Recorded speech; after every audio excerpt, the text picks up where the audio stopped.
I think some folks make this harder than it is. Adding an internal library to your monorepo is simple and powerful. We're going to quickly cover the basics of getting started. Then we'll visit packaging patterns and their trade-offs. Very important to understand. And last, we'll do adding multiple entry points to a package and when to do this.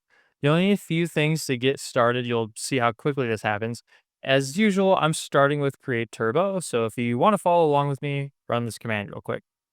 I'll create a directory in packages and I'm going to add an package.json to it. Now, the actual only thing that I need here is this name field to at least get started. I can go up to the package.json for web and I can add this example package now straight away.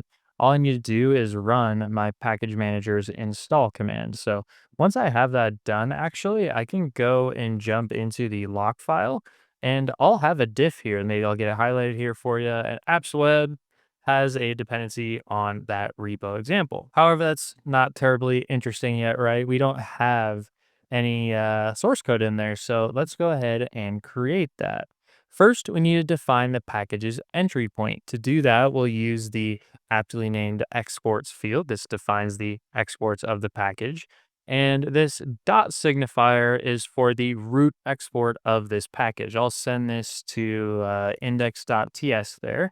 And if I pop up to maybe the page.tsx for the web application, I can import from Curly's example here. So that is the root export path.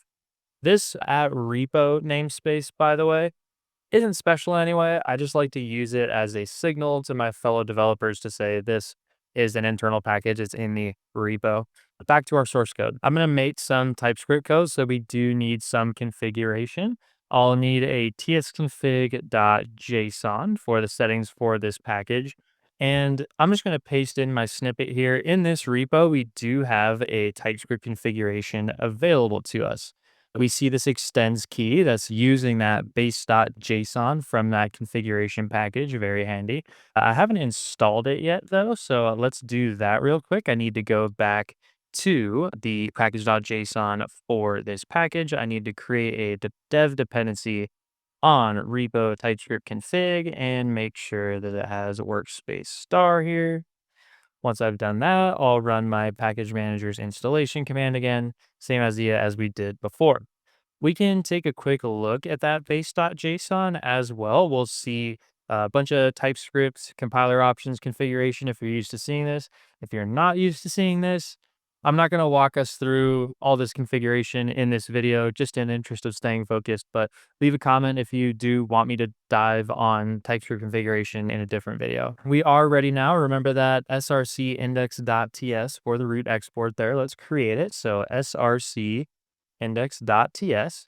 And I think I'll just add some string constant to it just to keep things simple. I'll go turbo repo, woohoo. Okay, moment of truth. Let's now use this code up in the web application. Thankfully, my IntelliSense is working. It's showing me that I did what I wanted correctly. So I'm going to use this variable. I'm going to throw this down in my JSX here and we can get it rendered. So there we go. I'm going to run turbo dev dash dash filter web. That will spin up the development server. I'll move this over. I think I have 3000 waiting for me here. Once that is spun up, okay, cool. It looks like a turbo repo is right there. And additionally, if I add some O's to this, for instance, we get hot reloading right there, nice and quick, just like we're used to. Now that's really everything you need. We have a package of shared code that we can take to our applications. It's hot reloading, and video, right? Yeah? No. A little dramatic, Anthony, but okay. That right there, yes, was the simple case. But there's a couple more patterns we need to know about to have the baseline knowledge we need for out in the real world. The next thing we need to learn is packaging patterns. There are essentially two for internal packages, just-in-time packages and compiled packages. First, what is a just-in-time package? Well, you just made one actually. This .ts extension is the hallmark of a just-in-time package. A just-in-time package exports raw TypeScript modules. This leaves the responsibility of transpiling to JavaScript up to the consuming application when it needs it, right before it needs it, on demand, just in time. There you go. That's the name. In the case you just saw, the TypeScript from this package got converted by the bundler for my Next.js application and turned it into the JavaScript that needs to run in my browser. Now, this does sound nice at a glance, but we need to be aware of the trade-offs. This is a low configuration way to create internal packages, but it does come with some heavy limitations. First, we can't cache builds for this package because, well, it doesn't build itself. This would have looked like a build script, but there isn't one. This would be here, this would be build, there would be some script there.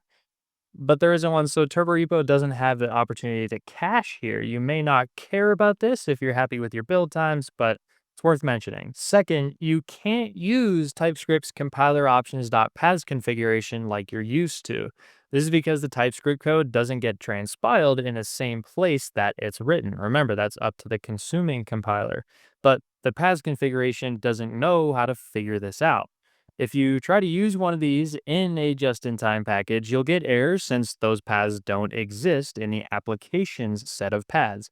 You can make this work with some really tricky, ugly hacks. I'm not going to show it to you though, because, side note, please use Node.js subpath imports instead of compiler options paths. I'll leave a link to the docs on that below with more info. Third, when you do type checking, errors in this package will show up in the checks of consumers. I've added an issue to this package's source code, and now when I run the type checker only for the web application, the only flag means TurboRepo will ignore tasks and dependencies. We're gonna actually see this error even though it's outside of the web application's code. Some people get bothered by this, some don't. To each their own, I guess. Ultimately, that error is in your code. It's just a matter of whether you see it several times or one time in the package. Last, just-in-time packages can mean worser editor performance in some cases. If you want me to make a whole video about that, it's a lot to unpack. We're not going to do it right now. Just let me know in a comment. So if TypeScript is starting to struggle in your editor, you may want to use the next strategy we'll talk about right now: compiled packages. A compiled package does just what it sounds like. It's responsible for compiling itself. That means it will export JavaScript rather than TypeScript.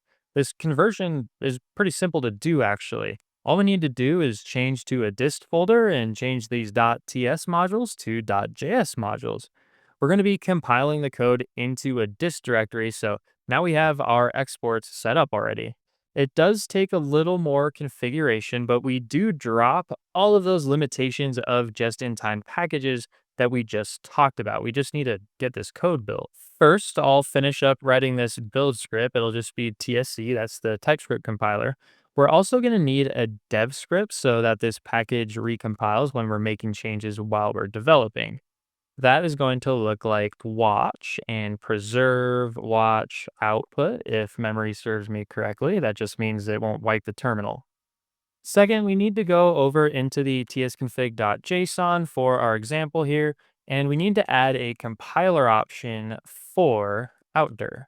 All this does is it tells TypeScript, hey, put my code in this dist directory when you compile it. And last, we do need TurboRepo to be aware of these newly added build outputs. I'll go over to turbo.json, and in the outputs for build, we're going to add that dist directory that we're going to be creating build artifacts for. This is an important step. If you don't do this in your TurboRepo, TurboRepo won't cache this directory, so cache hits won't restore this directory to disk. You'll find out pretty quickly that stuff doesn't work because it's missing. Okay, so let's check my work. Turbo build -- filter repo example. TSC will be quick. It's a small package. Looks like we got a successful exit. If I check the package now, I will see a dist directory.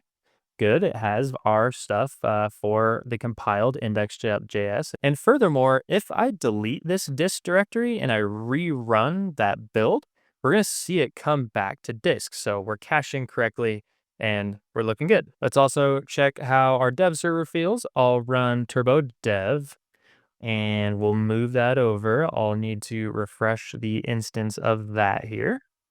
And once that does, we'll see turbo repo there with 1.0, for instance. Remember, this is a compiled package, but I still get lovely hot reloading there like we're used to seeing. So those are our compilation patterns. I want to teach you one other pattern. To this point, we have only one entry point to our example package. So we're only seeing this one, but we can actually add more. I'll demonstrate this first and then explain when to use this pattern. To add another entry point, all I need to do is add on, maybe I'll like do YouTube and /dist youtube.js. I'll need to make another module then, so that'll be youtube.ts. And I'll add, I don't know, maybe export const YouTube. I'll add another, let's make it a function that returns a string this time because, that's more fun. So hi YouTube there. I'll actually poke into dist again. And since my dev server was still running, we see that we get new modules made up here for the youtube.js.